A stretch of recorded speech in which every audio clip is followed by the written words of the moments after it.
Kajian kita berkenaan dengan istiqomah, karena perlu kita dalami. Istiqomah itu merupakan mesin, merupakan mesin sistem dalam kita beribadah kepada Allah Subhanahu wa Ta'ala, yang selama ini pengertian istiqomah itu sudah ada di dalam benak kita, sudah ada di dalam kehidupan kita sehari-hari, sudah kita dengar, sehingga kita rasakan istiqomah itu menurut apa yang kita rasakan pada hari ini. Nah, dengan mengkaji Al-Quran, mudah-mudahan sepadan dengan pengertian-pengertian yang ada dalam Al-Quran, sehingga kita merasa bahagia, merasa puas, tidak bertanya-tanya, tidak menduga-duga. Mari seluruh ibadah-ibadah kita ukur dengan pengertian-pengertian yang ada di dalam Al-Quran, sehingga kita merasa yakin. Karena seluruh ayat-ayat Al-Quran itu merupakan petunjuk bagi orang-orang yang bertakwa. Seluruh.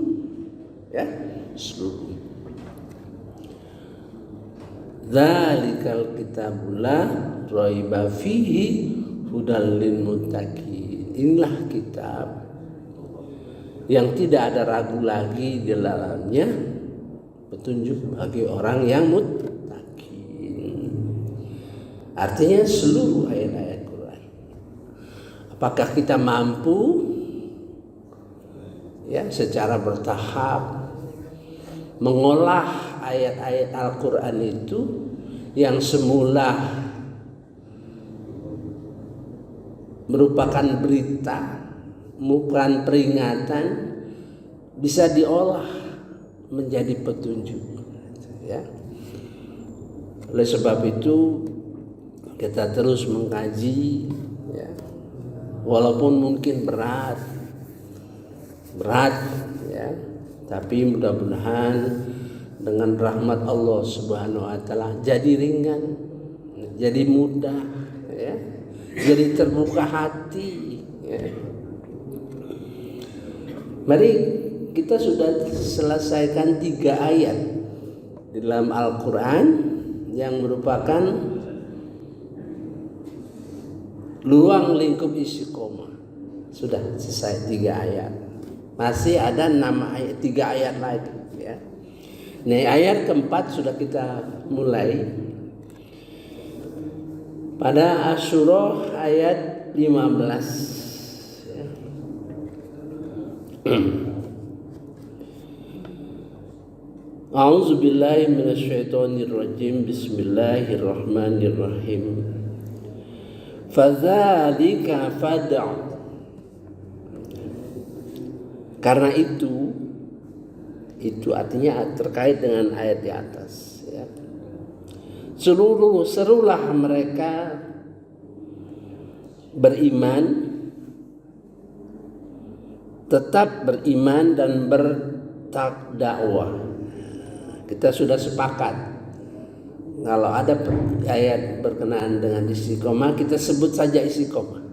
Beristiqomahlah seperti apa yang diperintahkan kepada engkau, kepada Nabi Muhammad SAW. Ini sudah didahului di dalam surah Al-Hud, Perintah ini dengan kalimat yang mirip sama, Fastaqim, maka kalau di sini wastaqim, dan beristiqomahlah. Fastaqim, artinya oleh sebab itu fastaqim kama umirta, seperti apa yang kami perintahkan. Di dalam surah Hud itu dihubungkan dengan keadaan masyarakat pada waktu itu. Nah, gitu kan? Mari kita baca sedikit supaya terhubung ya. Bahasa Indonesianya saja.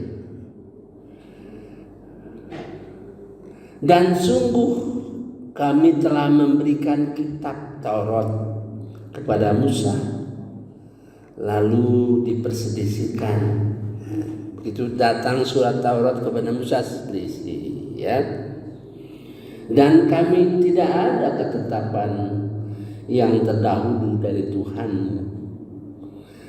Dan kalau tidak ada ketetapan yang terdahulu dari Tuhan, niscaya telah dilaksanakan hukuman di antara mereka. Maksudnya telah ditetapkan oleh Allah bahwa di dalam kehidupan kita ini perselisihan itu tidak diselesaikan di dunia ini. Berselisih silakan ya. Perselisihan itu tidak akan diselesaikan di dalam dunia ini nanti ya. Di dalam beberapa ayat Allah akan memanggil kamu, siapa-siapa yang berselisih, dan menetapkan siapa yang benar. Kita rasa takut sebenarnya ya. Takut. Nah, ketakutan itulah membuat kita ada keinginan untuk membahas Al-Quran ya. Karena kita tidak tahu, pengertian tidak akan diselesaikan di dunia ini. Artinya tidak ada yang bisa final di dunia ini. Apakah kelompok Islam, apakah kelompok Nasrani, gitu ya. Walaupun kita yakin itu benar. Yang jadi persoalan kita adalah perselisihan di antara kita. Ada kelompok Sunni, ada kelompok Syiah, ada kelompok Nusantara. Dan itu tidak bisa diselesaikan di dunia ini. Artinya Allah pesan kepada kita, jangan kamu stop mencari kebenaran, sehingga supaya kita jangan menyesal nantinya ya. Segala macam perselisihan. Dulu saya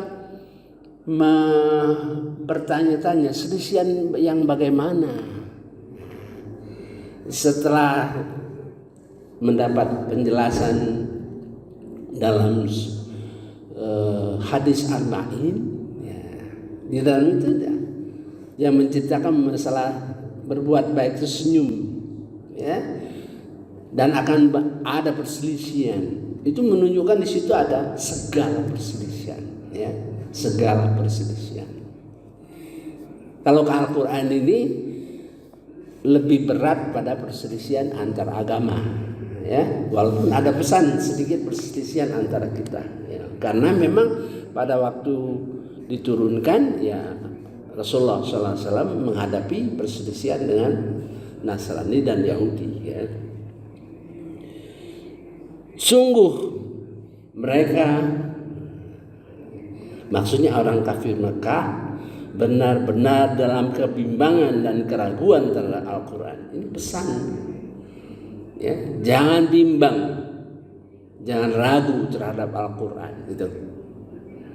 Ya, persoalan kita ini, kita tuh tidak ragu, tidak akan bimbang terhadap Al-Quran, tapi nggak tahu, nggak belajar. Nah itu persoalan kita itu ya, bukan bimbang, bukan ragu, tapi nggak pernah belajar, nggak pernah tahu, dianggap enteng aja.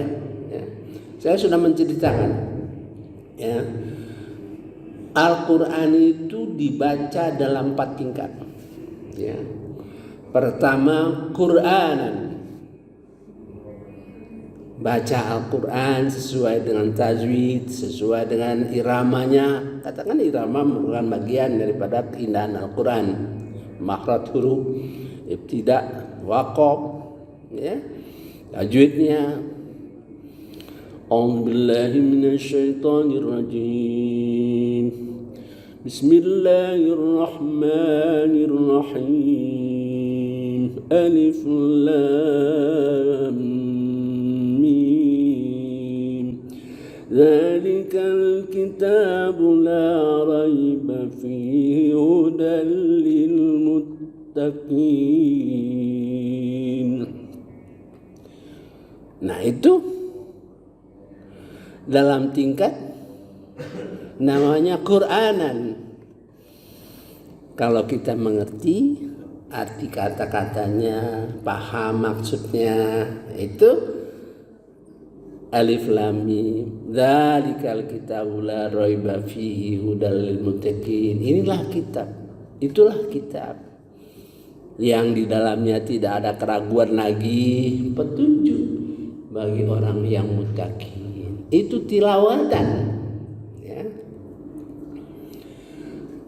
Ketiga ada ruhan, nurun. Kita tidak melihat, ya, adanya sesuatu pengertian di dalam ayat itu. Itulah yang kita baca. Nuron itu artinya barangnya ada di situ, tapi karena gelap tidak bisa terlihat. Seandainya kita di dalam masjid ini gelap lampu, bapak-bapak, ibu-ibu nggak bisa lihat saya, ya kan, karena gelap. Saya juga tidak bisa melihat bapak-bapak, ibu-ibu sekalian, tapi ada. Nah, setelah ada nur, maka terlihat orang kita, oh ada, gitu ya. Nah, kita mencoba mengungkap, oh satu, berarti Al-Quran ini jadi petunjuk bagi kita. Oh, 6.236 ayat. Waduh, banyak benar, gitu kan? Ya, petunjuk bagi orang yang muttaqin. Oh, banyak sekali ayat. Ya, kita coba pahami satu persatu. Itu nur, itu datangnya nur seperti itu kepada kita sehingga menggerakkan kita, menggerakkan pemahaman kita bahwa itu seluruh ayat-ayat Al-Quran. Nah, itu kan? Sehingga menggerakkan kita, itu ruhan namanya. Ruhan, ya. Jalan lagi, kita baca jalan lagi, lanjutkan lagi. Alladzina yu'minuna bil ghaib. Oh, orang yang takwa itu percaya kepada yang gaib. Wa yuqimuna shalah. Oh, melakukan salat. Wa mimma razaqnahum yunfikun. Menginfakkan sebagian hartanya, itu jelas. Ya, jelas. Wa yu'minuna bima unzila ilaik. Percaya kepada apa yang diturunkan kepadamu Muhammad, artinya Quran. Udah itu. Tapi ya kita ketemu nanti ayat yang sulit. Kita usahakan sehingga itu menjadi hidayah. Nah, ya. Kapan itu bisa menjadi hidayah? Di dalam surah Al-Imran 138, hadza bayanul linnas, memberikan penjelasan, ya, kepada manusia, wa hudaw wa mau'izatun lil muttaqin. Oh, menjadi pelajaran bagi orang yang takwa. Oh, Al-Quran itu bisa menjadi pelajaran orang takwa kalau itu diberikan penjelasan, ya. Hadza bayanul linnas, penjelasan sehingga orang paham. Nah, itulah perjalanan kita. Nah, sekarang kita lalui, ya. Kita lanjut. Jadi tidak ada keraguan terhadap Al-Quran. Dan sesungguhnya kepada masing-masing yang berselisih itu pasti Tuhanmu akan memberi balasan secara penuh. atas perbuatan mereka. Sungguh dia maha teliti apa yang mereka kerjakan. Ini perselisihan panjang, kita sampai sekarang kita berselisih ya. Umat Kristen, Yahudi, Islam, kalau kita ikuti kelompok-kelompok berselisih sangat tajam. Padahal saya ditanya oleh orang non-Muslim, mengapa kelompok Islam itu tidak mau mengikuti, tidak tertarik untuk mengikuti kegiatan-kegiatan debat dan diskusi ini? Apakah Al-Quran tidak cukup memberikan kalian bahan untuk membela, berdiskusi? Saya hanya diam aja. Memang Quran lebih cenderung mencegah kita ke debat, ya, lebih cenderung, karena untuk debat itu perlu daya tahan yang kuat. Banyak ayat-ayat Quran yang mengingatkan kita, ya. Misalnya, kami menguji kamu, bagaimana kamu mendengar kekasaran-kekasaran yang dilakukan orang kafir. Kadang-kadang sangat tajam rasa penghinaannya, ya. Itu sudah biasa itu. Kita karena sudah tahu Al-Quran begitu, ya kita tenang aja, ya.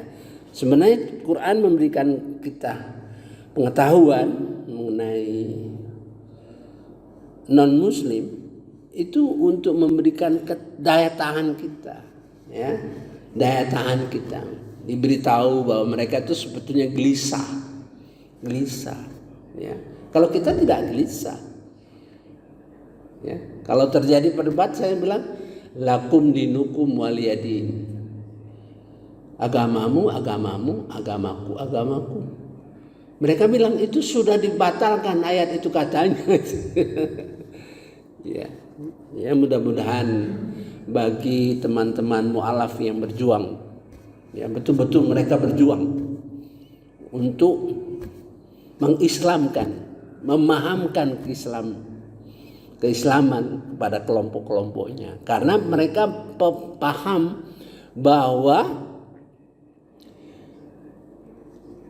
kelemahan-kelemahan dalam kitab suci mereka, karena kitab sucinya sebetulnya dikarang, disusun setelah beratus tahun wafatnya Nabi Isa, katakan, ya. Satu-satunya kitab suci Al-Quran yang ditulis masa nabinya masih ada adalah Al-Quran.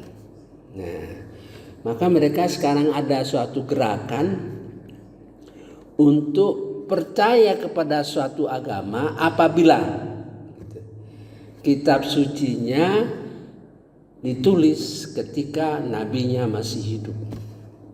Belum ada kitab suci yang ditulis ketika nabinya masih hidup kecuali Al-Quran. Jadi mereka percaya Al-Quran itu tentu dibaca oleh nabinya, kan gitu. Tentu ada koreksinya. Kedua, ya, bahasa Al-Quran, ya, bahasa kitab suci itu bahasa apa saja yang menyangkut kitab suci. Kalau kitab Taurat bahasa yang sesuai dengan masa itu. Bahasa kitab suci itu diyakini bisa berkembang, bisa hidup. Jadi bahasa Al-Quran itu bagi umat Islam hidup dalam kesehari-harian. Malahan ada yang masuk dalam bahasa Indonesia seperti majelis, ya, permusyawaratan, semua kata-katanya menjadi hidup. Kalau mereka melihat agama yang kitab sucinya itu dalam bahasa yang mati, nggak dipakai, ya, sehingga yang paham mengenai bahasa itu adalah pendetanya atau ulamanya yang berkenaan dengan kitab tersebut semakin sedikit. Nah, itu tanda-tanda mati ya. Mereka sudah membuat keputusan mengenai itu. Ketiga,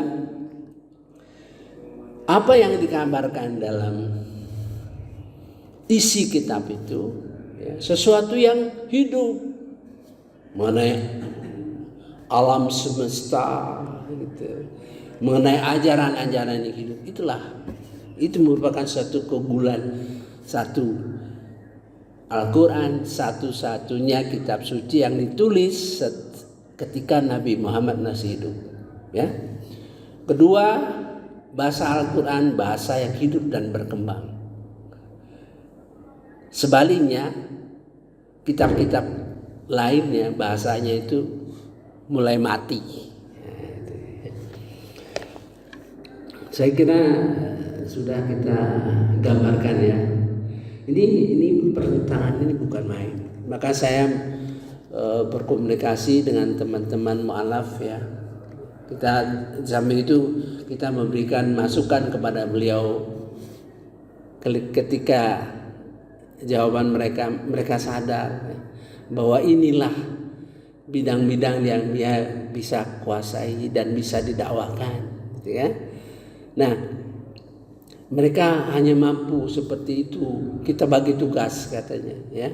Quran itu sebenarnya apa yang dibentangkan di dalam Al-Quran itu semuanya terkait dengan informasi mengenai pandangan-pandangan Al-Quran terhadap apa yang terjadi. Seperti misalnya di dalam kitab Injil berita mengenai Nabi Isa berbeda dengan apa yang ada dalam Quran ya. Mudah-mudahan mereka termasuk orang-orang yang masuk surga. Katakan masuk surga. Ada satu cerita di dalam kita nanti masuk surga, yaitu rombongan yang dijemput seperti kafilah. Orang yang masuk surga, dia masuk surga itu dijemput seolah-olah berbentuk kafilah-kafilah. Mudah-mudahan mereka termasuk itu. Saya sudah merenungkan dalam Al-Quran itu masuk surga itu bermacam-macam. Ada yang masuk digiring berombong-rombongan. Ada yang dimasukkan dalam surga. Kan beda, dimasukkan dengan masuk sendiri. Kemudian ada yang masuk sendiri. Ya. Ada yang masuk berombongan tapi dijemput dalam kafilah-kafilah. Ya. Ada yang masuk surga, surga itu didekatkan padanya. Nah, bayangkan orang yang masuk surga, surga itu didekatkan kepadanya. Jadi melambangkan kita berbeda-beda. Mudah-mudahan kita selamat di dunia ini, masuk surga. Itu yang penting bagi kita. Saya kira cukup dulu ya. Sangat berat ini. Ya. Kadang-kadang saya berhenti,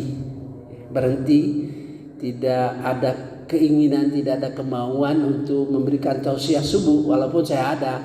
Itu melambangkan ada hal-hal yang masih saya pelajari supaya semakin komprehensif, semakin menyenangkan, semakin menggembirakan. Karena